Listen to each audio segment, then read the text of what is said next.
session. The Honorable Judge Sell is here. Please be seated. Today's case is the state versus mutated HPRT enzyme, charged with disrupting cellular function and causing Lesch syndrome. Prosecution, your opening statement. Thank you, Your Honor. Ladies and gentlemen of the jury, we will demonstrate that muted HPRT enzyme fails in its duty within the purine salvage pathway, leading to devastating symptoms like kidney stones and gout, and severe neurological issues. This negligence disrupts the cell, and although only 1 in 380,000 people are affected, we seek justice for the affected cells. Defense, your opening statement. Thank you, Your Honor. The mutated HPRT enzyme is not inherently malicious, but a victim of unfortunate genetic mutations. We will show that the enzyme's malfunction is due to factors beyond its control and highlight the need to address the root genetic cause rather than blaming the enzyme itself. Prosecutor, you may call your first witness. I call Dr. Purine Salvage to the stand. Dr. Salvage, please explain the normal function of the HPRT enzyme. Certainly. Please see Exhibit A. The HPRT enzyme, or hypoannine guanine phosphoriboftransferase, is a transferase enzyme that plays a crucial role in the purine salvage pathway. It is encoded by the HRPT1 gene located on the long arm of the X chromosome and consists of 9 exons and 8 introns. The enzyme the HPRT1 gene encodes for catalyzes the conversion of hypoanthine to inosine monophosphate, IMP, and guanine to guanine monophosphate, GMP, by transferring a phosphoribal group from phosphoribopyrophosphate, PRPP. It is a highly conserved enzyme, around 60 kilodaltons. HPRT is characterized by 2 distinct functional regions: the catalytic core domain, which has the active site where hypoanthine or guanine binds, the PRPP binding site, which interacts with PRPP and is what is transferring the phosphoryl group. And how exactly do you know this? So, overall, this is a part of the purine salvage pathway. Hypoanthine is a purine base, and so is guanine. Both IMP and GMP are nucleotides essential for RNA synthesis, signaling, and energy transfer. PRPP here is a sugar phosphate that donates a phosphate which is necessary for later processes. HPRT is an enzyme that catalyzes these reactions here. We can see later on that IMP gets converted to AMP, ADP, and eventually ATP, and then GMP gets converted to GTP here later on. How we know this is by using Uniprop, obviously. Even an undergraduate student could answer that question. I'm a doctor, for goodness sake. Give me a harder question. My apologies, doctor. Well then, could you tell us why the function's important? This process recycles purines. The body can't get rid of hypoanthine and guanine, well, so it recycles them. When the body has too much hypoanthine and guanine, it is forced to catabolize them, with one of the products being uric acid. Overall, it maintains nucleotide balance and prevents excess uric acid production and buildup. And how exactly do we know this? In a 1969 study, researchers purified HPRT using carboxymethyl, CM, chromatography, and gel filtration, allowing elimination of the molecular weight, around 60 kilodaltons, and confirmation of its purity.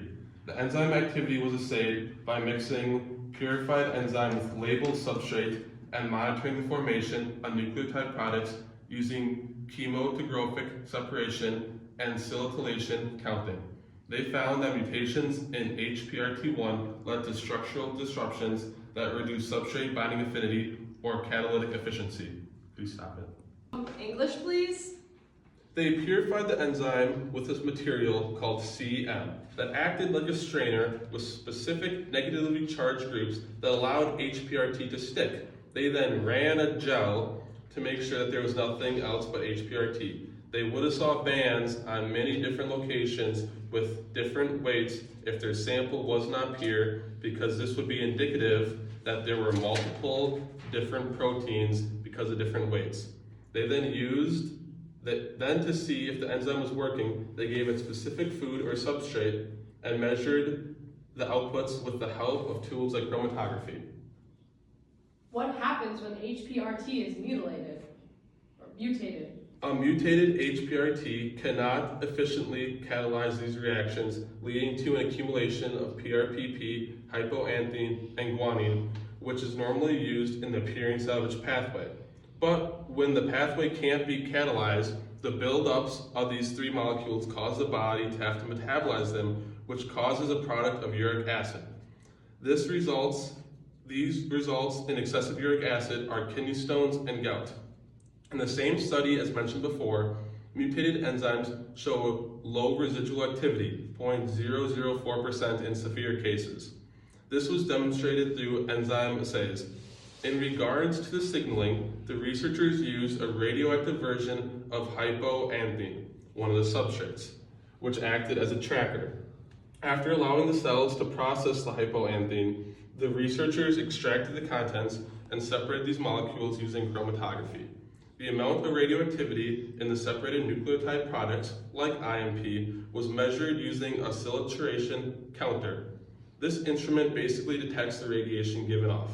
The researchers found high levels of radioactive nucleotide products were observed in normal cells, showing that HPRT enzyme was efficiently producing hypoanthine. But in mutated HPRT, much lower levels of radioactive nucleotides were detected, indicating that the enzyme was impaired and unable to properly salvage hypoanthine. The researchers then further hypothesized this was due because the mutated HPRT is susceptible to denaturation or inactivation at certain otherwise normal temperatures. The experimenters used the same enzyme assay to measure activity, but did multiple experiments over different temperatures. The results show that the normal enzyme was able to withstand much higher temperatures than the mutated HPRT, suggesting that mutated HPRT is structurally less stable, causing it to denature and lose its ability to function much faster than its non-mutated self. Please see Exhibit B here to go over a diagram of what we just talked about. So we have them running the gel to make sure they have pure mutated HPRT, which they got from a patient. They then added radioactive hypoanthine into a tube with this. They separated out the purine bases and the nucleotide products. The purine bases, like talked about before, are the hypoanthine and guanine. The nucleotide products are IMP and GMP. What they found with the mutated HPRT enzyme was that there was high radioactivity in the purine bases, but low radioactivity in the nucleotide products. This means that the enzyme was not able to convert the purine bases into nucleotide products. The opposite then was true on non-mutated HPRT, where there was low radioactivity in the purine bases and high radioactivity in the IMP, indicating that HPRT was able to do its job and convert. They then ran a third experiment, but this time they ran the experiment at different temperatures. They were thinking, well, maybe if we run at different temperatures, we can see if HPRT is denatured easily. And that's exactly what they found. As they increased the temperature even just a little bit, HPRT denatured and was not able to convert purine bases to nucleotide products. Thank you. No further questions. Dr. Salvage, is it fair to say that mutations in the HPRT gene are responsible for this malfunction? Yes. A countless number of studies have shown that mutations in the HPRT1 gene alter the enzyme structure and function, inhibiting its ability to catalyze reactions. Objection, Your Honor! I don't know what this doctor's talking about, but it sounds like he's trying to pass the blame on this mutation. All right. Yes, doctor, please explain. Well, first off, it's mutation, not butation, and it just means there is an alteration in the DNA. Most cases of Lesch syndrome arise due to spontaneous mutations, particularly in families with no history of the disorder. This basically means these mutations are not inherited, but occur spontaneously. Because the gene for the HPRT1 is on the X chromosome, the mutations usually affect males because they have only one X chromosome. If a single HPRT1 gene is mutated, there is no functional copy to compensate. Females, however, are typically carriers because they have a second functional HPRT1 gene on their other X chromosome. However, in rare cases of skewed X inactivation, where the body, for a few different reasons, might prefer to activate one chromosome or another, females can also show symptoms, but this is much more rare. So, the enzyme itself is not at fault, but rather a genetic mutation in the DNA? Technically, yes. Thank you. No further questions. I call Dr. Mutagen to the stand.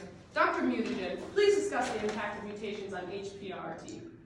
The HPRT1 gene mutations can alter the enzyme's hydrophobic core, leading to misfolding or degradation. Over 600 mutations have been identified, ranging from nonsense mutations, which cause the protein to not be translated completely, and some are simple base substitutions, with the trend of turning non-polar amino acids into polar ones. Importantly to mention, however, is there has been no hotspots identified in the coding region part of the DNA responsible for the HPRT enzyme, nor is there the same types of mutations found amongst individuals who suffer from mutated HPRT enzymes. How does this affect cellular function? It disrupts the purine salvage pathway.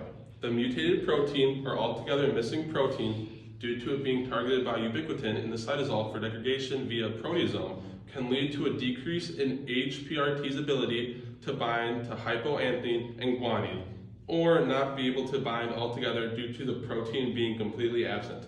The increased PRPP this increases PRPP because without HPRT, the purine salvage pathway is not able to continue.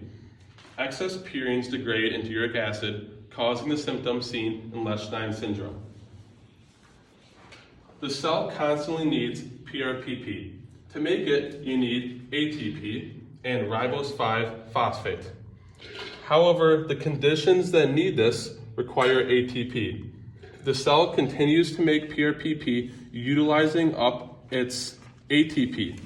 When the cell is low on ATP, it increases metabolism, which then increases uric acid. I call Reno Rogan's cell to the stand. Reno Rogan, can you describe how mutated HPRT affects you? The lack of functional HPRT leads to high levels of purines and excess uric acid. Uric acid has limited solubility in the kidney's fluids, particularly under acidic conditions. Excess uric acid precipitates as monosodium urate crystals, which are sharp structures that damage my epithelial lining of my kidney cells as they move or accumulate. The crystals can scrape or puncture my cell membrane of my epithelial cells, disrupting my cellular integrity. This mechanism injury affects tight junctions between my epithelial cells, leading to increased permeability and loss of barrier function. Studies dating as far back as the 1960s has shown this to be true with simple microscopy techniques. How does this manifest in symptoms? Well, patients with injured epithelial cells have these injured cells cause blockage in things called nephron tubules, which are responsible for filtering blood and producing urine. When uric acid or monosodium urate crystals block a tube, it restricts urine flow. When urine flow is blocked, it's pretty bad because normal urine flow helps wash away small particles before they accumulate into larger crystals, causing kidney stones. Have you heard of anyone else having trouble?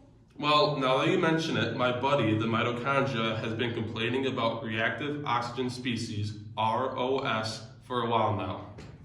Really? Tell us what you've heard. Well, he said that uric acid activates NADPH oxide, called NOx for short, which is an integral membrane protein in the inner mitochondrial membrane. When uric acid is present, it binds to NOx, activating it, which transfers electrons from NADPH to O2, creating ROS, reactive oxygen species.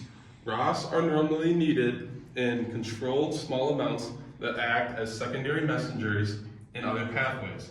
But when there's too much uric acid, NOx is overactive, creating too many ROS, which has really been hurting my friend, Mr. Mitochondria.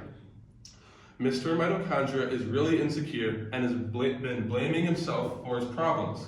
But I've been trying to tell him to read the study published in 2019 that found ROS attacked certain phospholipids in the inner mitochondrial membrane, which impaired the function of cytochrome C, which led to cytochrome C being released, which triggered apoptosis.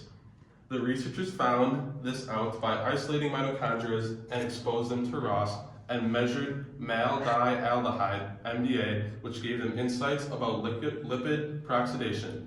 Lipid peroxidation forms when lipids are attacked by ROS, and they are basically unusable liquids. This is shown here in Exhibit C, where uric acid activates NOx, NADPH is converted to NADP. This transfers an electron on the O2, which creates a ROS. This then goes and attacks polyunsaturated fatty acids, disrupting neuron and kidney cell membranes.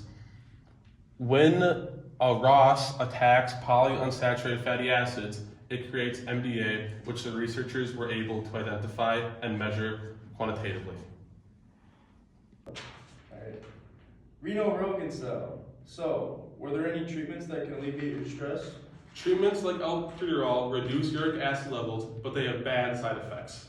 Thank you. No further questions. So sorry, young ladies. I heard you guys were talking about how mutated HPRT affects you. Well, I'm neuron cell, and well, let me tell you, he fucked me. He messed me up so bad. I'm the one that causes some of the worst symptoms of Lesch syndrome. Hell, I don't even know what a neuron is anymore after what that mutated thing did to me. I will not have this language in my courtroom! However, I am intrigued. You may proceed. Shoot, the neuron has some of the worst side effects. I need to stop this. Objection, Your Honor! This is all hearsay. I call a mistrial. No, it looks like Neuron is indeed on the witness list. You may continue, Neuron. Thank you, Your Honor. Well, the brain, especially the basal ganglia, needs a constant supply of purine nucleotides for ATP and neurotransmitter production. When the purine salvage pathway doesn't work, neurons can't function properly because they rely more on recycling purines rather than making them from scratch. Objection, Your Honor! We know one of the symptoms of these patients is involuntary muscle movements. This is because some neurons in the basal ganglia are not able to differentiate properly, specifically in the sternum, which controls movements. Instead of certain cells becoming normal, healthy neurons, they become glial cells.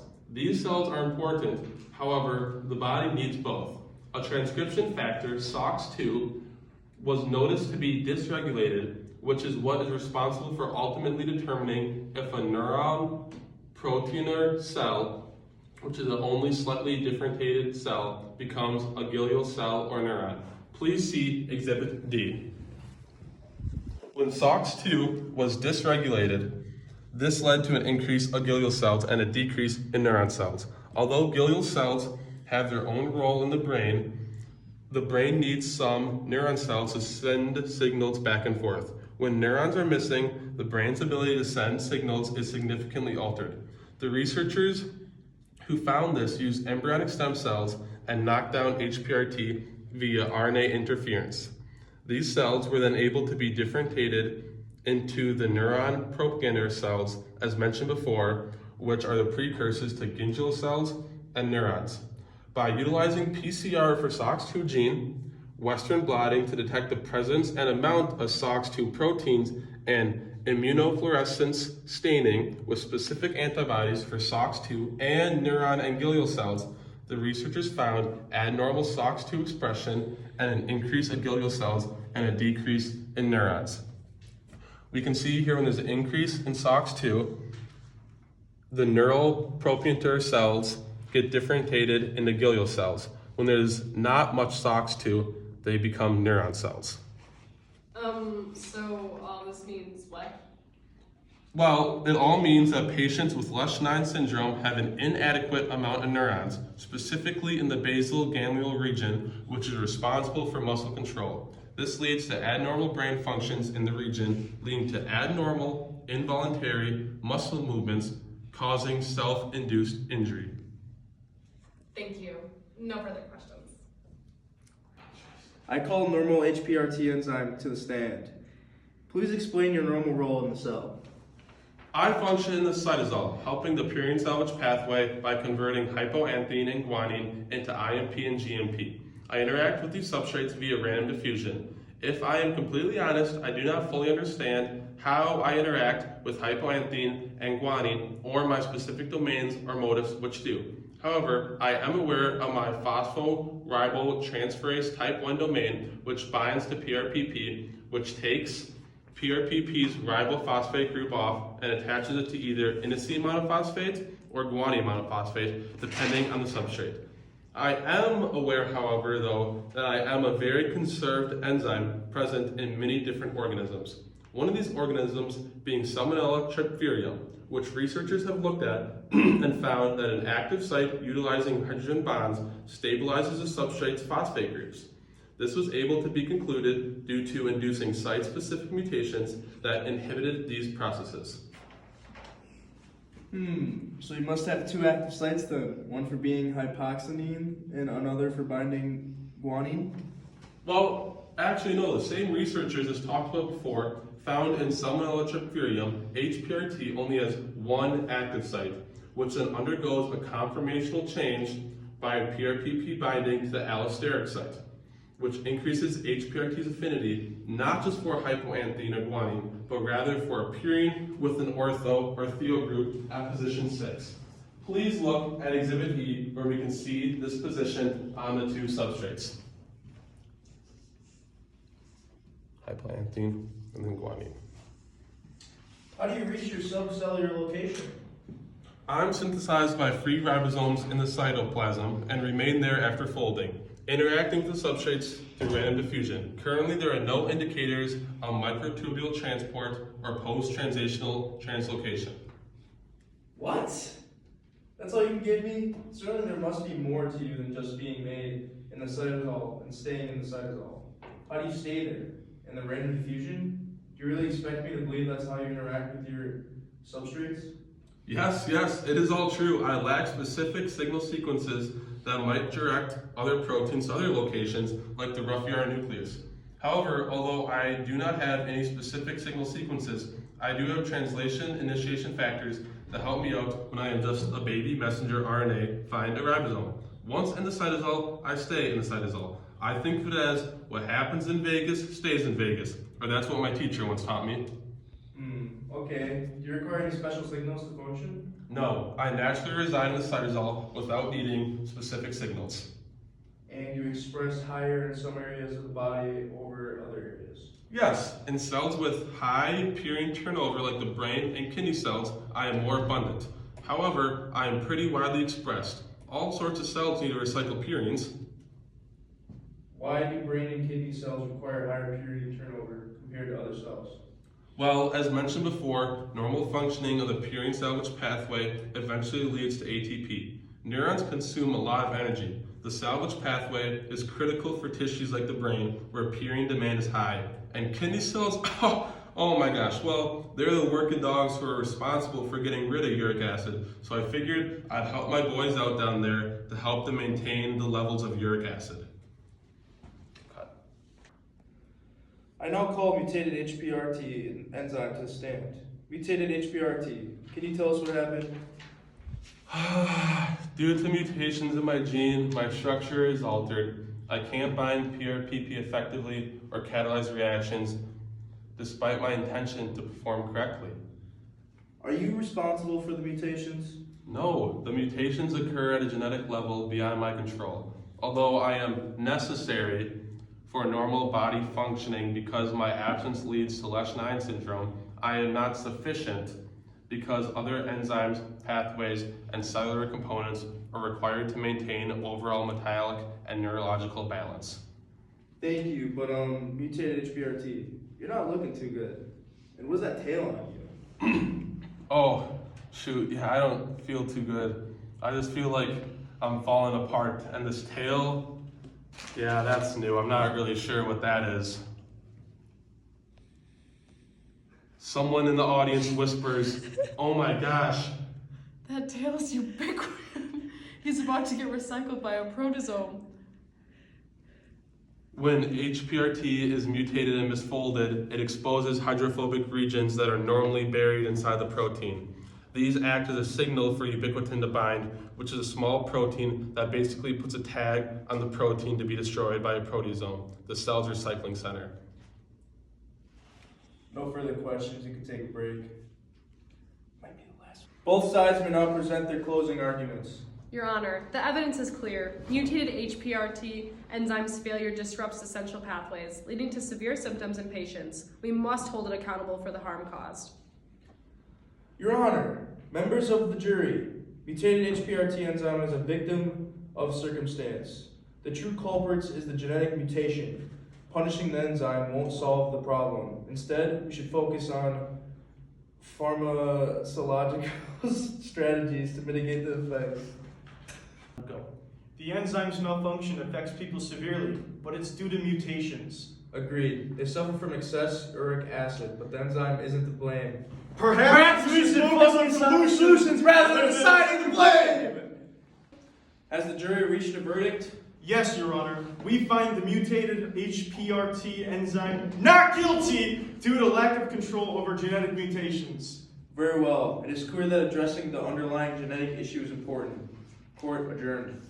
I wonder what they're talking about in here. While we cannot alter the genetic mutation directly, we can manage symptoms pharmacology. Albuterol is used to inhibit antioxidase, reducing uric acid production. However, harmful products lead to bad kidney stones. In order to get around this, I propose a two-step mechanism.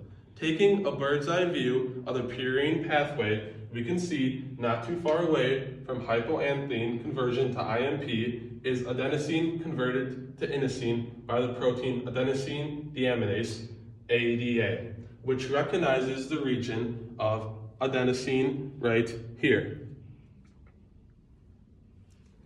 Looking at the chemical structure of hypothionine, we can convert this ketone right here to an imine group by treating it with ZnHg, H0+, and NH3. This would allow ADA to recognize and bind the hypoanthine that we converted and convert it to inosine. However, this would be a short cycle and seem to get nowhere while the HPRT enzyme is lacking. This is where the second step comes in, adding specific chemical chaperones that will help misfolded HPRT regain partial activity may be enough to significantly decrease ecthine levels while still recycling hypoanthine, which is necessary for normal body functions. Lesch syndrome is a complex disorder resulting from mutations in the HPRT1 gene. By understanding the biochemical pathways and cellular impacts, we can develop targeted treatments. Collaboration between genetics and pharmacology is essential to make strides against this challenging disease. You know, you've really put up quite a good argument. That must have taken you forever to get all of those witnesses and to get your story out. You definitely did your research. Well, thank you. Doing good in this case is what is going to make or break my grade. I mean, make or break my career. So I had to make sure I put a lot of effort into this.